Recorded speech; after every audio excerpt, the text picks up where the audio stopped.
Bom dia. Bom dia.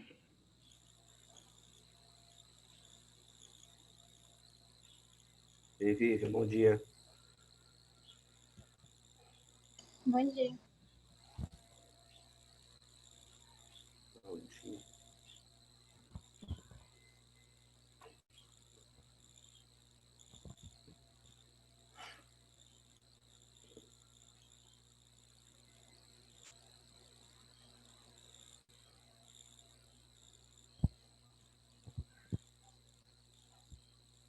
Esperar uns 3 minutos e ver se alguém aparece mais.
Aqui.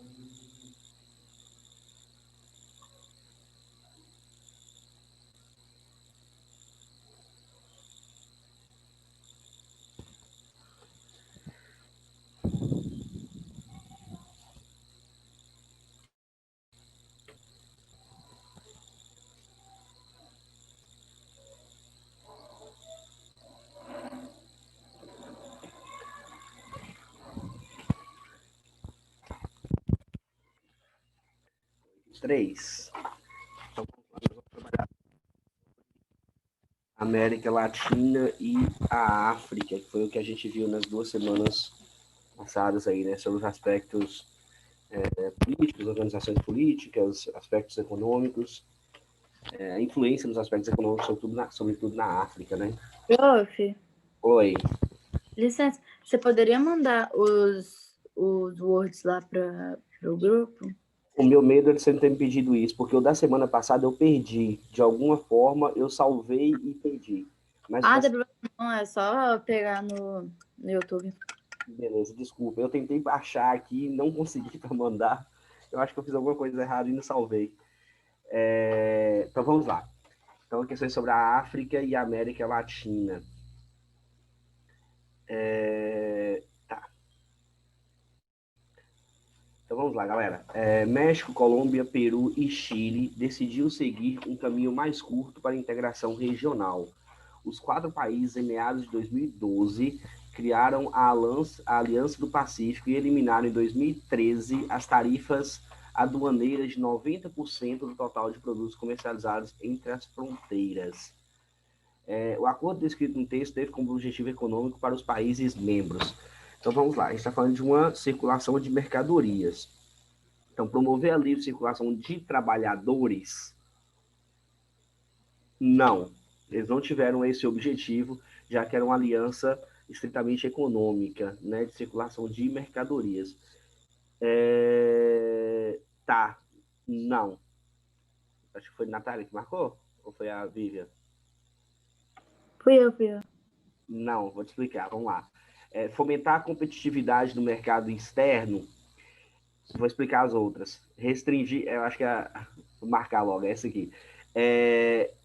Vamos lá. Fomentar a competitividade do mercado externo. Os blocos econômicos eles começam a surgir na final da Segunda Guerra Mundial, com a experiência do Benelux, né, que viria a ser a União Europeia. Toda a ideia do bloco econômico, lá no início, era reestruturar os países afetados pela Segunda Guerra Mundial. No caso, Benelux, Bélgica, Holanda e Luxemburgo. Eles estavam afetados, eles precisavam se reestruturar. Depois disso, a gente vem com os interesses econômicos. E qual é a diferença? Por que ninguém nunca tinha feito isso? Aí tem um contexto da globalização. Com o mundo cada vez mais globalizado e cada vez mais competitivo, eu preciso fortalecer internamente a minha economia para eu competir nesse mundo global. Então, essa ideia de fomentar a competitividade do mercado externo é uma ideia, é uma primazia para a formação de blocos econômicos em todas as áreas do mundo. Todos os blocos econômicos eles têm esse objetivo primário, que é fortalecer as economias para buscar uma competitividade no mercado externo. Aí as outras a gente consegue entender pela lógica econômica de mercado internacional. Restringir investimentos de empresas multinacionais? Claro que não. A gente está falando de um mundo que eu preciso de investimento de empresas multinacionais. Muito pelo contrário. Os países citados são todos países em desenvolvimento. Esses países tendem a atrair empresas para a sua economia, né? Para o seu mercado interno. Adotar medidas cambiais para subsidiar o setor agrícola, isso não é uma política de bloco econômico, isso é uma política de país para proteger sua economia. Invadindo minha sala aqui, ó. Adotar medidas. Reduzir a fiscalização alfandegária, Natália. Então a diferença é o seguinte: a ideia é não reduzir a fiscalização, é reduzir barreiras alfandegárias. As barreiras alfandegárias, elas não são físicas, elas são construídas através da imposição de impostos para que os produtos não saiam de um país e entrem no outro, afetando a economia. Quando a gente fala da ALCA, a gente fala muito bem disso. Por que um carro nos Estados Unidos, um Camaro nos Estados Unidos, custa 40 mil reais? Por que eu não consigo comprar um Camaro e trazer para o Brasil? Porque a barreira alfandegária me impede de fazer isso, porque o custo que eu vou ter de importação desse carro vai fazer com que ele fique mais caro quando chega aqui. Então, o nome desse custo, o nome desse custo a mais que eu tenho, a gente chama ele de barreira alfandegária para impedir que os produtos venham de lá para cá. Para acrescentar, a Costa Rica ela vai entrar nesse grupo em 2013. Né? Então, além desses 4 países aqui, nessa Aliança do Pacífico, eu ainda tenho a Costa Rica. Isso seria uma zona de livre comércio. É uma zona de livre comércio. Questão 2. A ALCA ou o Mercosul? Essa é uma dúvida que paira sobre a cabeça de milhões de latino-americanos. Sabe-se que, no atual estágio do sistema capitalista, a integração de países em blocos é necessária como estratégia de sobrevivência e participação no comércio mundial para muitos países. Sobre esses blocos, é correto inferir que, vamos lá, a criação da ALCA apresentaria um fator de fortalecimento internacional do Mercosul. Isso seria verdade? O que vocês acham? Eu acho que seria fortalecimento dos Estados Unidos. Mais ou menos por aí. Essa alternativa está errada. B. A maior parte das trocas comerciais entre os membros do Mercosul envolve Brasil e Argentina. Isso é informação verdadeira?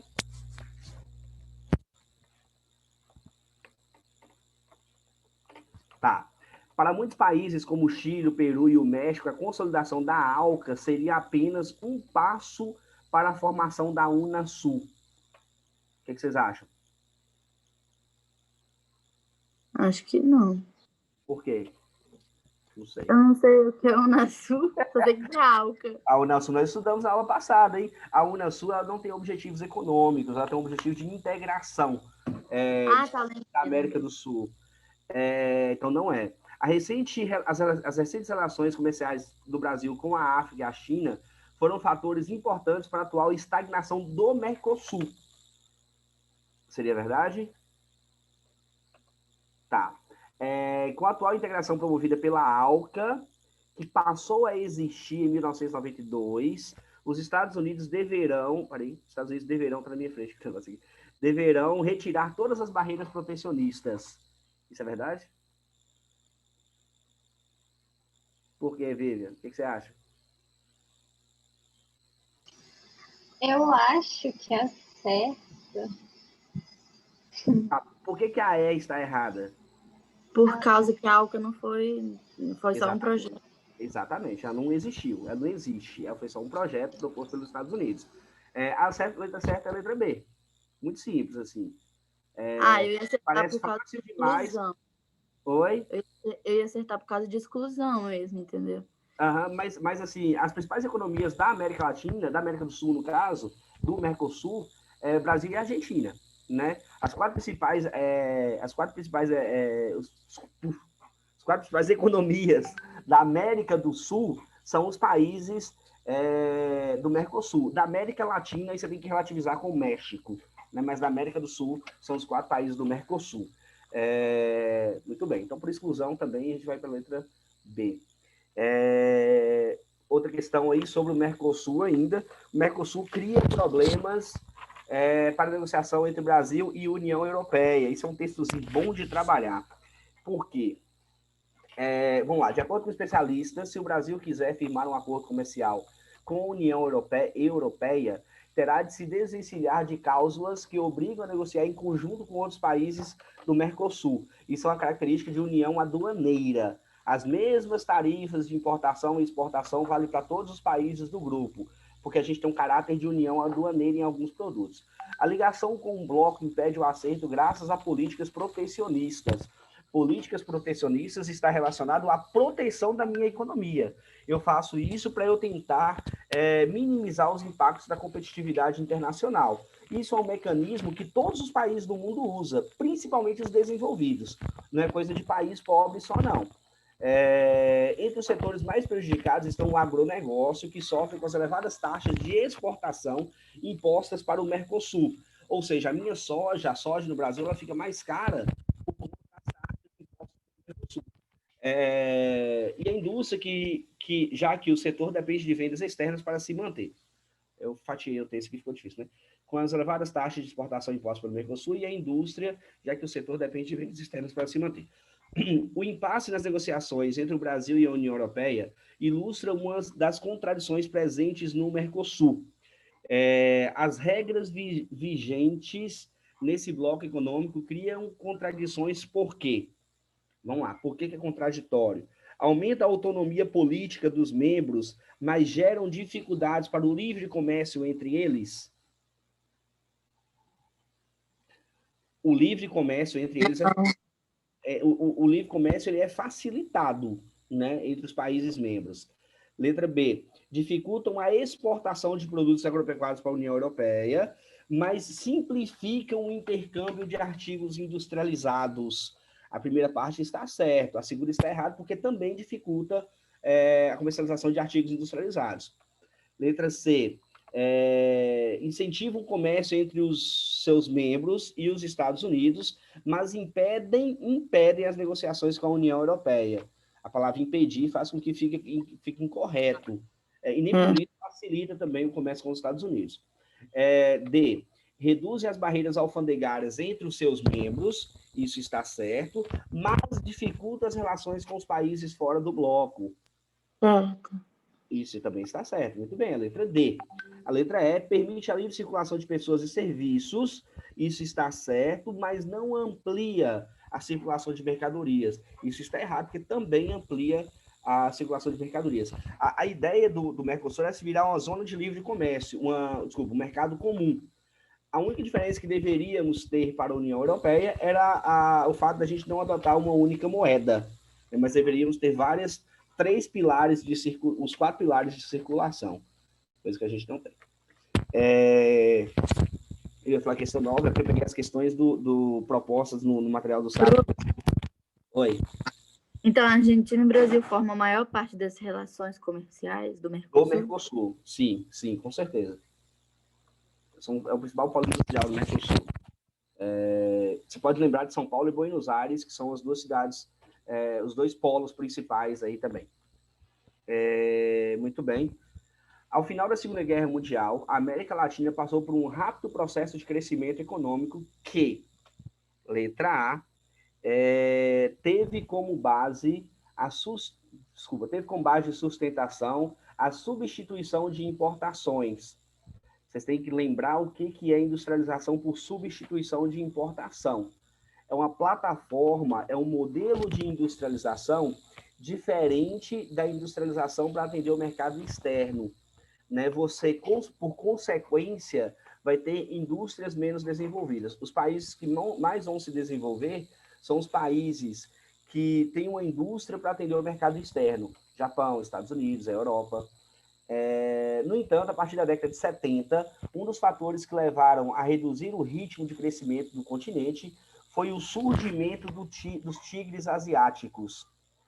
Nós vamos falar sobre tigres asiáticos na aula que vem. O que vocês acham dessa alternativa aí?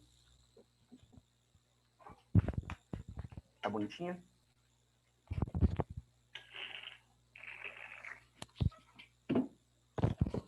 Vamos lá. Foi favorecido pelo Plano Marshall. Lembra do Plano Marshall?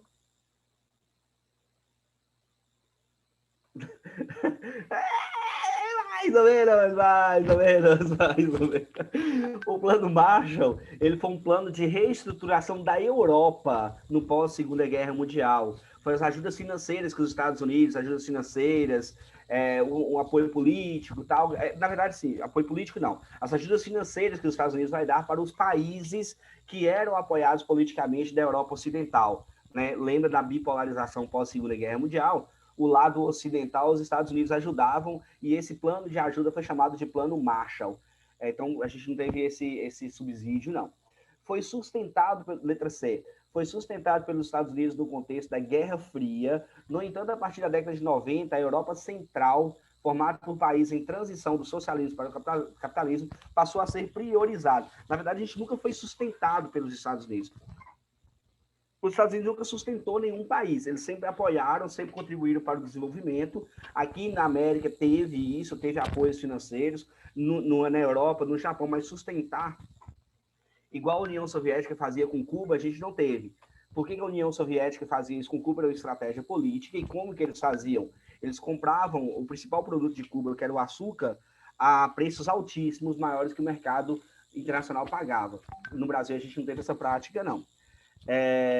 Destacou o continente como foco de investimento das multinacionais. No entanto, a partir dos anos de 2000, essa parte está certo. No entanto, a partir dos anos 2000, vieram à tona as desigualdades socioeconômicas que passaram a limitar o interesse do capital econômico. Primeiro que as nossas desigualdades, elas sempre existiram desde o processo de colonização. Você sempre teve polos de desenvolvimento isolados no Brasil. A outra coisa é que isso aí não vai limitar. Não é isso que vai limitar o interesse do capital econômico, né? Você tem outros problemas, crises políticas no Brasil, crises econômicas, mas não é a questão da desigualdade que vai incentivar ou desmotivar os investimentos estrangeiros aqui.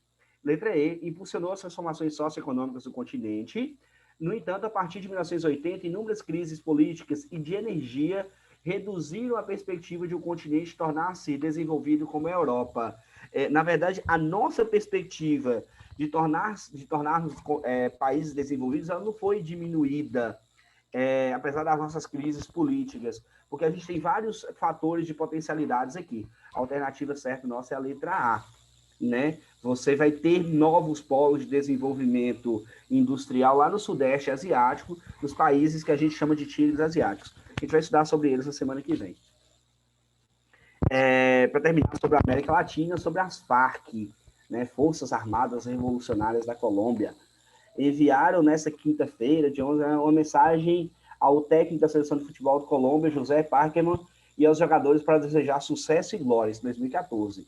As FARC que realizam diálogos de paz com o governo colombiano para tentar acabar com o conflito armado de mais de meio século, mostraram admiração pela seleção e disseram que estarão com ela nas horas boas e nas ruins. Isso é muito importante, senão eles matam os caras mesmo. Os dirigentes que assinaram a carta admitiram que as Farc têm um sonho de o futebol poder brindá-los nessa época com um momento de alegria e de entretenimento que modere as consciências e ajude a encontrar a melhor maneira do caminho de reconciliação. Essa carta tem um contexto da entrega das armas, da transformação das Farc de uma guerrilha para um membro político atuante na Colômbia. Dentre os aspectos que caracterizam o conflito civil na Colômbia, é correto mencionar que, letra A, as divergências políticas e ideológicas entre Estado, força guerrilheira e grupos paramilitares e a divisão do território colombiano em zonas de domínio militar dos agentes envolvidos no conflito. Eu acho que eu li e ficou confuso.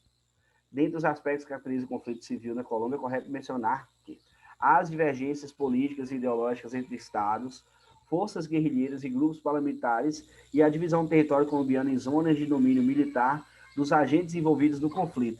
A frase está escrita sem nenhuma vírgula. A resposta é essa. Mas só para explicar, se vocês não entenderam. As Farc é um grupo, é uma guerrilha que ela vai surgir com um ideal político. As Farc, elas são comunistas e elas atuam principalmente no meio rural, querendo restabelecer uma divisão agrária, uma reforma agrária e instaurar um sistema político comunista na Colômbia, né? Então, eles vão se transformar numa luta armada, política, e na década de 80 para 90 eles começam a cometer crimes para, teoricamente, financiar essa guerrilha, né? O que faz eles serem considerados um grupo terrorista e não mais um grupo político.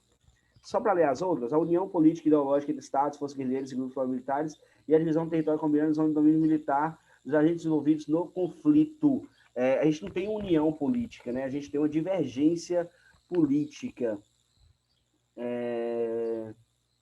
Tá. A letra C vai falar da mesma coisa, depois vai falar sobre a unificação do território colombiano. Você não vai ter essa unificação no território, você vai ter áreas de domínios diferenciados. Dá para a gente entender, pegar aquele conceito de poder de geografia, de território de geografia, que é uma área, um espaço onde há o exercício de poder de alguém. No caso da Colômbia, ele é um país dividido em territórios dominados por forças distintas, as forças do Estado e as Farc. Tanto que as Farc tinham uma área mais ou menos demarcada de onde eles atuavam. A união política e ideológica está errado, porque não é união, é uma divergência.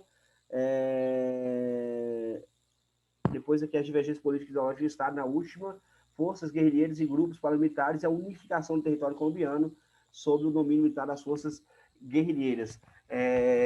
A gente não tem uma união nem de forças do Estado e nem de forças guerrilheiras, a gente tem uma dissociação de espaço na Colômbia. Ufa, muito bem. Sobre a África ioiô. Alguma dúvida, galera? Não, né? Sobre as Farc, se vocês me perguntarem o que pode cair em prova, é muito provável que caia alguma coisa sobre a reconciliação das Farc. Porque já é um grupo tão antigo que dificilmente vai cair sobre a atuação deles, né? Talvez questionando a atuação política, vinculando eles às questões criminais, terroristas, de narcotráfico, e não mais como um grupo político. Vamos lá. Então, sobre a África. O continente africano é compreendido como uma unidade. No entanto, é dotado de ampla diversidade étnico-linguística, religiosa e cultural. Devido a esses aspectos, a África comumente é chamada de duas Áfricas. Essa regionalização, essa diferença entre as Áfricas, deve-se a quê? Ao movimento segregacionista ocorrido na África do Sul, conhecido como Apartheid. Pode ser isso aí? É por isso que eu divido a África em duas? Essa é a razão? Não. Ao fato de terem ocorrido conflitos em Ruanda entre Tutsis e Hutus. Isso é informação verdadeira, esse conflito na Ruanda. Vocês distraírem um pouquinho, não fizer nada de violência, vocês assistem o filme chamado Hotel Ruanda. Mentira, que é violência demais, morre gente pra caramba. Que é um conflito étnico, né? Um conflito entre dois grupos étnicos em Ruanda. Mas não é por isso que a gente divide a África em duas. Ao fato da presença no norte continente do deserto do Saara, e no sul a presença de florestas equatorial. É uma divisão baseada nos aspectos naturais da África? Não, não é. Ao fato de o sul do continente apresentar características árabes, muçulmanas e brancas, enquanto no norte apresenta características negras, cristãs e animistas. Seria essa? Cara, vocês estão em dúvida. Não, Natália? A letra E. É a mesma coisa, só que ao contrário. O norte tem os árabes. Lembra da invasão árabe. Lembra do norte da África, a galera da Arábia. Pera, você tá valendo D ou E? Não, eu li a D só. Aí eu nem li. Tá. Você Aí eu nem Eu ia li. botar essa mesmo. Ao fato do norte do continente apresentar características árabes. No norte eu tenho os árabes. Eu tenho um povo árabe ali colonizando, dominando aquela parte norte da África ali. Uma relação muito grande com o deserto, inclusive. Né? Porque a Península Arábica ela tem muitos desertos, tem um deserto ali, e eles têm essa capacidade de adaptação, eles vão conseguir colonizar aquela porção do continente africano. O continente africano apresenta grande diversidade social, cultural, étnica e política. A região destacada no mapa. Ficou segregado aqui, ó. Aí. A região destacada no mapa, essa regiãozinha aqui, é denominada de Sahel, que tem sido palco de longos períodos de seca e, consequentemente, fome crônica. Isso aqui seria o Sahel africano? Você marcaria essa, Vira? Eu acho que sim, porque é ali onde fica o deserto, né? Nessa faixa aí, não? Mais ou menos, mais ou menos. O Sahel, ele é na área de transição do deserto para as áreas de vegetação mais bem formadas, né, de florestas tropicais e equatoriais. Ele está na área de transição, ele seria um clima semiárido. A resposta nossa é essa mesmo. Nessa região tem um processo de desertificação. Vocês já assistiram aquele filme do Menino que Descobriu o Vento? Eu assisti. Nessa parte do Sahel africano. Uma área que está fazendo um processo de degradação muito intensa. Mas só para ler o resto, a África Branca não é a África Branca. A África Branca vai ser caracterizada mais ao norte aqui. Sahel é a região mais desenvolvida de todo o continente e possui uma considerável industrialização. O Sahel, você vai ter uma intensificação da extração de petróleo nos últimos anos da África. Só que eu não posso dizer que é um lugar com considerável industrialização. Onde que eu tenho isso na África? Sobretudo no Egito e na África do Sul. É onde eu tenho uma industrialização mais desenvolvida. Na África do Sul tem quase um quinto africano concentrado na África do Sul. Por isso que a África do Sul é um dos BRICS, né? Um dos países emergentes considerados desenvolvidos aí dentro dos emergentes. A África Branca, já falei que não. O Sahel, onde prevalece o clima mediterrâneo, não é também. O Mediterrâneo vai ser nas duas bordas do continente, no norte e no sul do continente. Vamos lá.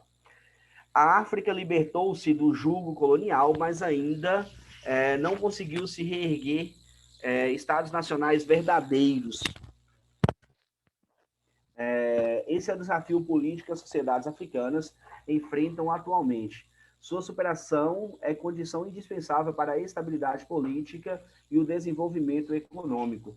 As dificuldades que muitos países africanos enfrentam para se constituírem em estados nacionais verdadeiros estão relacionadas a letra O, opção 1, as secas prolongadas e as inúmeras inundações que por si só já explicam as frequentes crises de abastecimento alimentar que desencadeiam crises políticas e econômicas e solapam o Estado Nacional. Seria verdadeiro?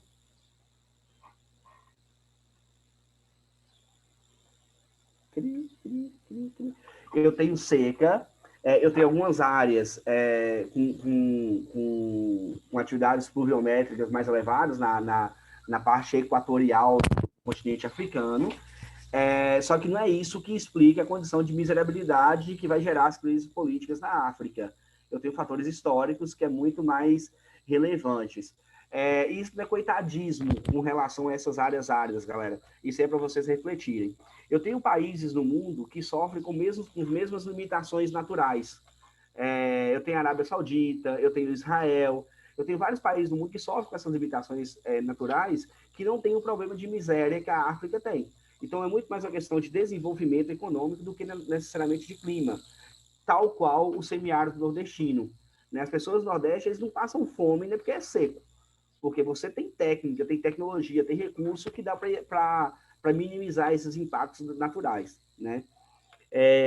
2. A incapacidade que o governo de diversos países tem em tributar o conjunto da sociedade e, em certos casos, a dificuldade de controlar, de fato, as vastas regiões do território do país por estarem sob o domínio de milícias armadas locais que ignoram o poder central. O que vocês acham? Acho que tá certo. Tá certo. E isso tem um contexto com as fronteiras artificiais. né? Porque você vai ter territórios na África onde grupos armados, eles se veem em um grupo étnico-cultural diferente do que está no poder, e eles simplesmente vão se organizar ali, ou em uma guerrilha, ou um grupo armado, e não vai respeitar aquele poder central, e vai criar condições de guerrilha por toda a África. Vou citar um filme de novo para vocês, Diamante de Sangue. Você vê o filme Diamante de Sangue, você consegue ver isso de maneira muito clara, onde um grupo armado ele simplesmente não respeita o Estado, o governo do lugar lá. Então tá certo, a 2. 3. A influência do neocolonialismo, o qual, em muitos casos, é exercido por grandes potências sobre estados africanos por meio de ajuda financeira, da cooperação militar e, sobretudo, os tratados especiais de comércio que desfavorecem a economia nacional. O que vocês acham? Acho que tá certo. Tá certo. Você cria uma condição de dependência econômica. A ideia do neocolonialismo é você não colonizar o território, você não dominar o território, literalmente, é você dominar aquilo ali de uma maneira subjetiva e através do poder econômico, né? Então você impõe ao continente africano condições para que você continue investindo dinheiro ali. Levantando... Eles vão depender, tipo assim, vai desfavorecer a economia nacional e vai depender dos países. Né? Por exemplo, a África, ela é riquíssima em recursos naturais, só que eles não conseguem usufruir dessa riqueza. Para onde que vai essas riquezas? Para as empresas estrangeiras que ali exploram. No Brasil acontece isso, né? Um caso muito recente, por exemplo, vocês conseguem perceber a Vale do Rio Doce. A Vale do Rio Doce não é uma empresa brasileira. Ela fatura bilhões de reais anuais, não é brasileira mais. É óbvio que aqui a gente tem uma dinâmica econômica um pouco diferente, que não cria a condição de miséria que lá existe. Né? Mas os recursos naturais de lá são loteados e normalmente empresas estrangeiras que vão extrair esses recursos. Questão 4. A incapacidade dos nativos africanos de respeitar as diferenças etno-religiosas entre si e de autogovernarem sem a presença de políticas dos colonizadores europeus, apesar da existência atualmente de países capazes de assumir o papel de liderança política no continente, como é o caso da Angola. Galera, incapacidade dos nativos jamais vai estar certo uma coisa dessa. Como que você vai subjugar um povo, né, julgando se eles são capazes ou não de um determinado fator? Os conflitos entre eles podem ser frutos de relações históricas e não necessariamente de uma incapacidade. Alternativa 5. O descompasso entre as territorialidades produzidas pela colonização e as territorialidades locais. Esse ponto aí é o que é as fronteiras artificiais, né? É isso aí que é as fronteiras artificiais. Os contextos internos dos países africanos, que definiu fronteiras que não são necessariamente, que não necessariamente mantêm relação com a distribuição étnico-linguística das suas populações. Então, essa aí vai estar certo também. Opa, por que não foi? Eu fiz isso e não sabia. Muito bem. Então, é a nossa alternativa E, né? 2. Peraí, que eu acho que eu marquei errado. Não, é a 2, 3 e 5. Eu marquei aqui errado, ó. É a letra C, tá? Na hora de fazer aqui, eu marquei errado. Eu marquei certo lá e marquei errado aqui, não sei porquê. Depois eu corrijo e mando para vocês corrigindo. É a alternativa C, marca errado não. Vamos lá. Que são 4. Antes do Sol começar a esquentar as terras da faixa do sul do Saara, conhecido como Sahel, faixa sul lá, 2 dezenas de mulheres da aldeia Window, no norte do Senegal, regam a horta cujas frutas e verduras alimentam a população local.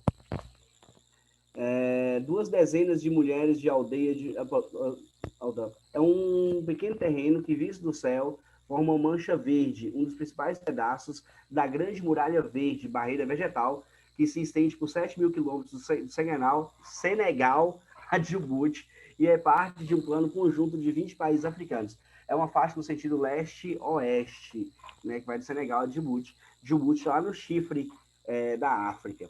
O projeto ambiental descrito facilita as trocas comerciais. A gente está falando aqui de uma agricultura de subsistência, não de uma agricultura comercial, então não pode ser.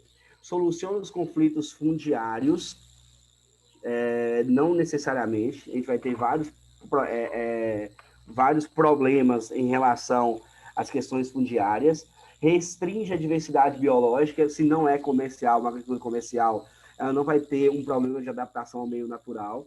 Letra D, fomenta a atividade do pastoreio, a gente está falando de atividade de agricultura, e evita a expansão da desertificação. É essa alternativa que é o problema do Sahel africano, que vem causando a miserabilidade na região muito intensa, né? A questão da desertificação daquela área ali. É como se a questão ali é se você tirar, por exemplo, o que aconteceria no Brasil numa área parecida, é se você tirasse a vegetação da floresta amazônica. O solo da floresta amazônica é muito empobrecido. Se você tira a floresta dali, provavelmente vai ter um processo de savanização ou desertificação daquela região. E daqui a um tempo tá assim já aqui. Com esse monte de queimada que tá tendo.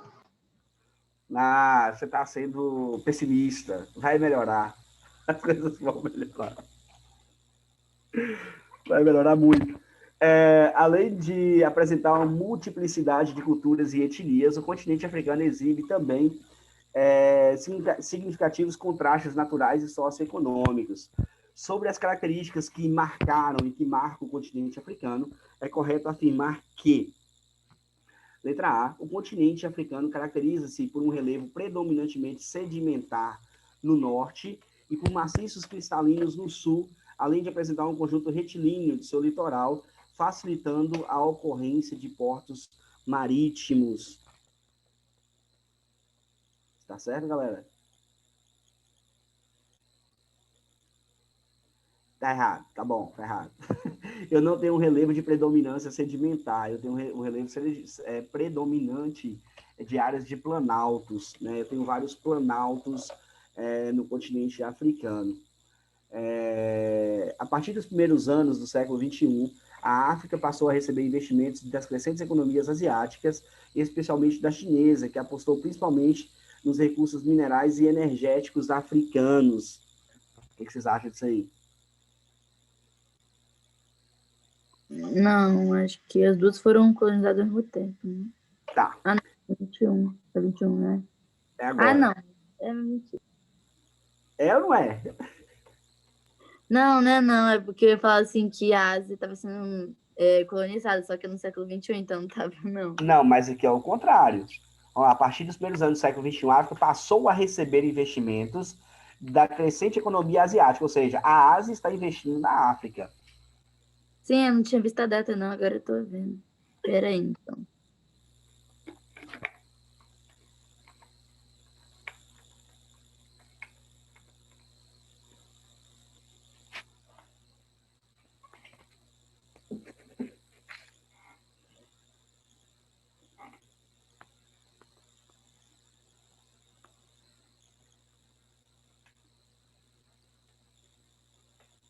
Eu acho que tá certo, né?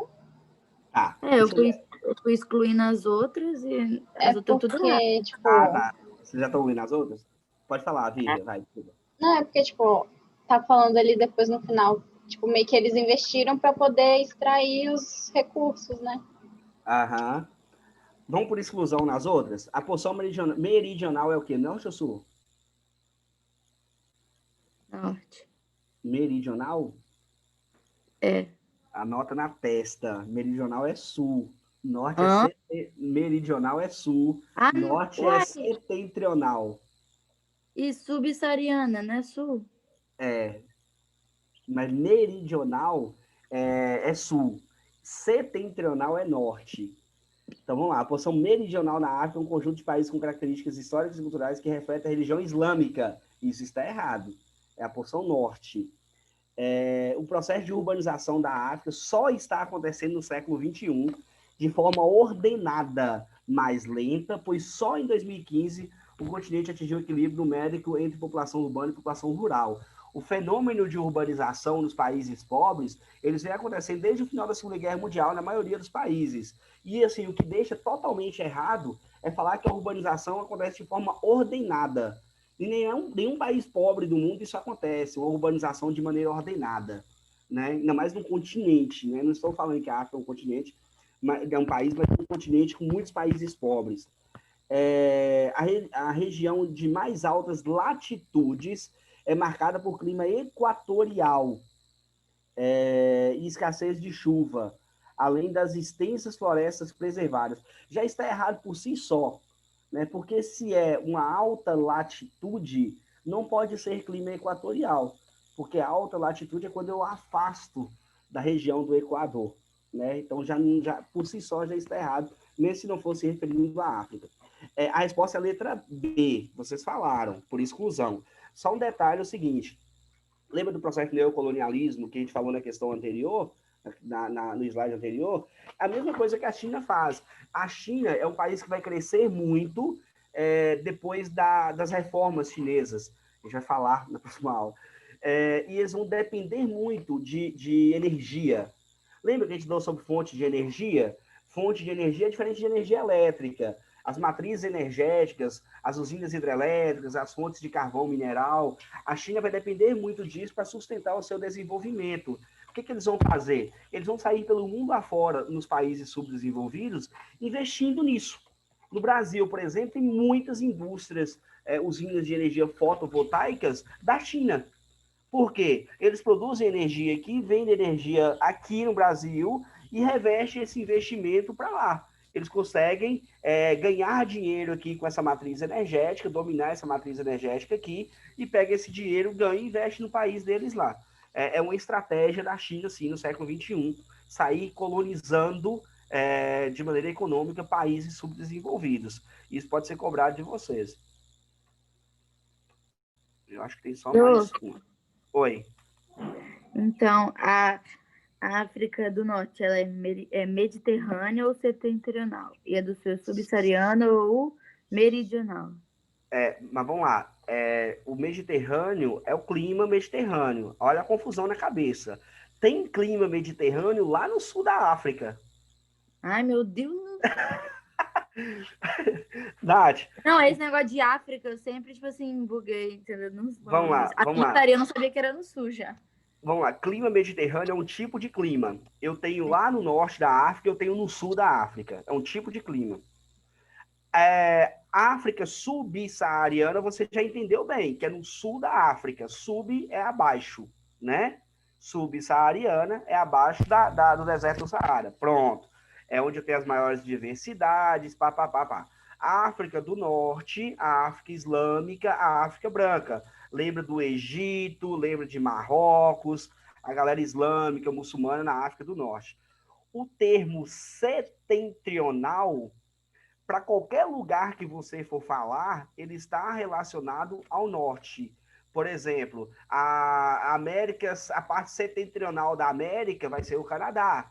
A parte meridional da América é a Argentina. O termo setentrional é norte, meridional é sul. O setentrional não tem, tipo, a ver meio com o antigo, não? Porque, tipo, quando você pensa em setentrional, parece uma coisa, tipo, meio antiga e tal. Deve ter uma origem...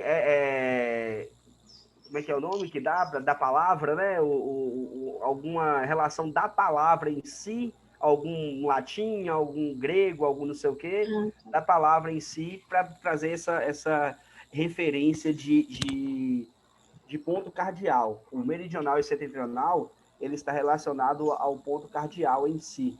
Diferente do boreal. Não vou competir sua cabeça, não. Não. Anota aí, ó. Setentrional, setinha norte, meridional, setinha sul. Para tudo, vale para tudo. Essa questão vai repetir a questão anterior, quer ver? Os chineses não atrelam nenhuma condição para efetuar investimento nos países africanos. Outro ponto interessante é a venda e compra de grandes somas de áreas posteriormente cercadas. Por se tratar de países instáveis e com governo ainda não consolidados, teme-se que algumas nações da África se tornem literalmente protetorados. Ou seja, você vai fazer investimento ali e você não vai conseguir usufruir desses investimentos. Isso pode ser um problema, talvez por isso que a China faz essa dinâmica que foi falada aqui. Você compra terras, vende terras, faz investimentos sem atrelar nenhuma condição política pela instabilidade dos países africanos. Lembrando que são todos países recentemente que se tornaram independentes num tempo muito recente. Os países africanos tornaram-se independentes após a Segunda Guerra Mundial. Foi logo aqui. Seu pai, sua mãe vai ver se tivéssemos televisão e meio de comunicação, nossos pais, avós, ia conhecer a África colonizada, velho. Isso é uma coisa muito doida. Vamos lá. A presença econômica da China em vastas áreas do globo é uma realidade do século XXI. Tá repetindo, tá vendo? Com base no texto, como é possível caracterizar a relação econômica da China com o continente africano? Letra A, pela presença de órgãos econômicos internacionais, como o Fundo Monetário Internacional e Banco Mundial, que restringem investimentos chineses, uma vez que estes não se preocupam com a preservação do meio ambiente. Essa intervenção não vai acontecer. Você não vai ver essa intervenção desses órgãos econômicos quanto aos investimentos dos países chineses, mesmo porque esses países se adequam ou não às suas legislações para receber esses investimentos. Letra B, pela ação de ONGs, organizações não governamentais, que limitam investimentos estatais chinesas, uma vez que esses se mostram desinteressados em relação aos problemas sociais africanos. Essas intervenções também não vão acontecer.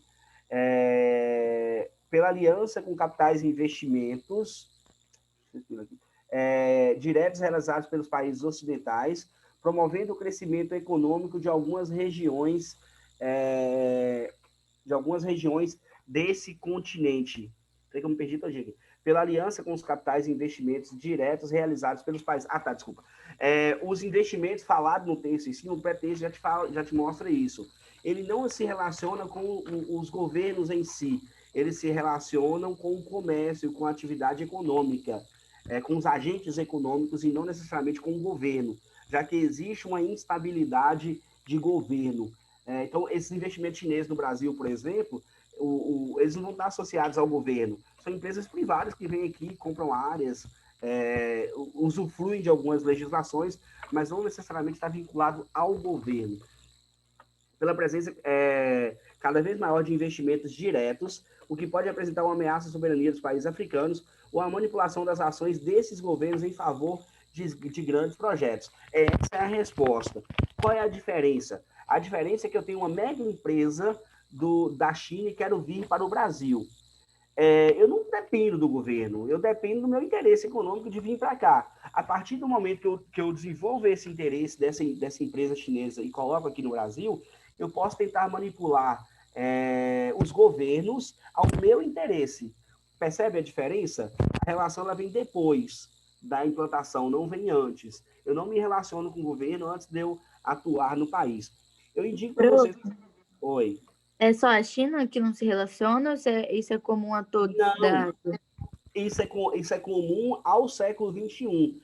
Tem muito a ver com as multinacionais, as atuações das multinacionais, das transnacionais. A gente estuda, justamente... Não, desculpa. Foi do segundo ano que eu dei aula e eu confundi. Justamente a atuação desses mega conglomerados econômicos se sobrepondo aos governos locais, né? Então, assim, isso é uma característica do século XXI, quando essas empresas elas conseguem atuar como agente econômico muito influente nos espaços. Eu indico para você assistir um documentário do Netflix que chama Indústria Americana. O documentário, ele fala de uma indústria chinesa que vai para os Estados Unidos montar uma unidade lá. Eles dão a noção para a gente muito clara de como a China atua em outros países hoje. Né? A gente tem a China tem, nos últimos 10 anos, passado por uma reformulação de pensamento e mudando a sua atuação no mundo global, assim, bem interessante. Pela presença de um cada vez maior de diplomatas, não, já coloca direto, eu não tenho esses vínculos de Estado para os investimentos. E acabou. Achei que tinha 10, mas não tem não. Ufa! Acho que aprendi bastante com essas questões aí. Eu vou corrigir aqui, eu coloquei errado lá, que eu marquei errado, e mando para vocês, se vocês quiserem anotar alguma coisa depois. Tá bom? Ficou alguma dúvida? Tranquilo. Show de bola. Beijos até quinta-feira da semana que vem. Bye, bye.